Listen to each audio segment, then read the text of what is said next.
ମୋ ଛାତିରେ ହାତ ମାରିଲେ।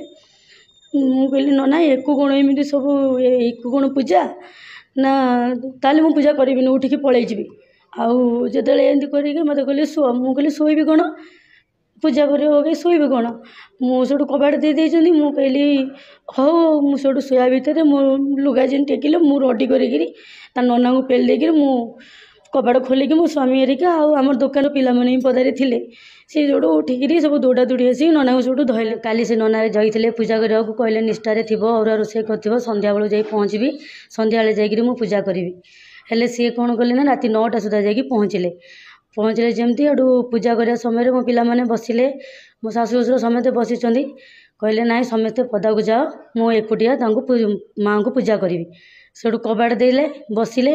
ତାଙ୍କ ବ୍ୟାଗରୁ ସବୁ ମାଆଙ୍କ ବେଲପତ୍ର ଧଣ୍ଡା, ତାଙ୍କର ସିନ୍ଦୁର, ହଳଦୀ ପାଣି, ତାଙ୍କ ପାଦୁକ ପାଣି, ମାଆଙ୍କ ଫଟୋ, ମାଆଙ୍କର କହିଥିଲେ କ'ଣ ମୋ ମାଆଙ୍କ ମଥାରୁ ପତାକା ଖୋଲିକି ନେଇକି ତୁମ ଘରେ ଲଗେଇ ବୋଲି ମାଆଙ୍କ ପତାକା ସବୁକିଛି ତାଙ୍କ ବ୍ୟାଗରେ ନେଇଥିଲେ।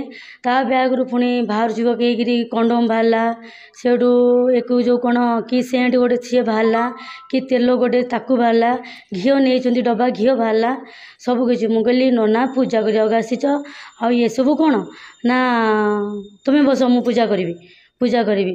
ମୁଁ ବସିଲି, ମୋତେ ଛାପାରେ ବସିଲି। ମୁଁ ବସିଲା ସମୟରେ ସିଏ କ'ଣ କଲେ ନା ମୋତେ ମାନେ ମୁଣ୍ଡ ଆଡ଼ୁ ମୋ ଛାତିରେ ହାତ ମାରିଲେ। ମୁଁ କହିଲି ନନା ୟାକୁ କ'ଣ ଏମିତି ସବୁ ୟାକୁ କ'ଣ ପୂଜା ନା ତାହେଲେ ମୁଁ ପୂଜା କରିବିନି, ଉଠିକି ପଳେଇଯିବି। ଆଉ ଯେତେବେଳେ ଏମିତି କରିକି ମୋତେ କହିଲେ ଶୁଅ, ମୁଁ କହିଲି ଶୋଇବି କ'ଣ, ପୂଜା କରିବ କି ଶୋଇବି କ'ଣ।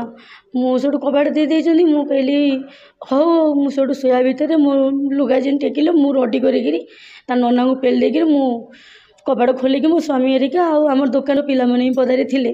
ସେ ଯେଉଁଠୁ ଉଠିକିରି ସବୁ ଦୌଡ଼ା ଦୌଡ଼ି ଆସିକି ନନାଙ୍କୁ ସବୁଠୁ ଧଇଲେ। ମୁଁ କହିଲି ଦେଖ ନନା। ତାପରେ ପୋଲିସର ଥାନାର ଆଶ୍ରୟ ନେଲି। ମୁଁ ଥାନାବାଲାଙ୍କୁ ଫୋନ୍ କଲି, ଥାନା ଯାଇକି ପହଞ୍ଚିଲା, ନନାଙ୍କୁ ଆଣିକିରି ଆସିଲା। ହେଲେ ଏବେ ବି ସୁଦ୍ଧା କହୁଛି, ମୁଁ ମାଆଙ୍କୁ ବିଶ୍ୱାସ କରିଥିଲି। ନନା ଯେଉଁ ମୋତେ ମାଆଙ୍କ କଥା କହିଥିଲି, ମୁଁ ନନାଙ୍କୁ ବି ବିଶ୍ୱାସ କରିଥିଲି, କିନ୍ତୁ ନନା ଏମିତି କରିବେ ବୋଲି ମୁଁ କେବେ ବି ଜାଣିନଥିଲି। ହେଲେ ଏବେ ପୋଲିସ ଥାନାକୁ ଆସିଲା ପରେ ମୋ ସ୍ୱାମୀକି ଅଲଗା କେସ୍ରେ ଅଟକ କରିକି ରଖିଦେଇଛନ୍ତି। ଏଥିରେ ମୋର ଭୁଲଟା କେଉଁଠି?